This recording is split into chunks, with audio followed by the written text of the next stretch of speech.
ఇదేంటి మళ్ళీ వచ్చాడు? ఏంటన్నయ్యా? ఏం లేదురా, ఈరోజు మన రెండో అన్నయ్య లక్కీ బర్త్డే. అవునా? మరి ఈ అన్నయ్యకి ఎలా విష్ చేద్దాం అన్నయ్య? అదేరా ఆలోచిస్తున్నా. ఉండు, నాని అన్నని అడుగుదాం, ఏదైనా మంచి ఐడియా ఇస్తాడేమో.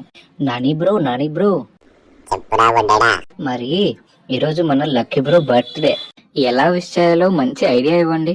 సూపర్, అయితే పదండి మంచిగా పాట పాడి విషెస్ చేద్దాం. ఆట మాకు రాదుగా. ఏం పర్లేదు, నేను నేర్పిస్తా కదా. Ready, start. What? No. Let's go.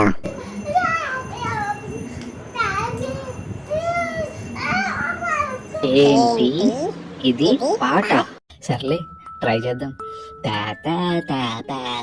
Happy birthday to you, happy birthday lucky bro, happy birthday Vedant bro. అలా కొట్టండి.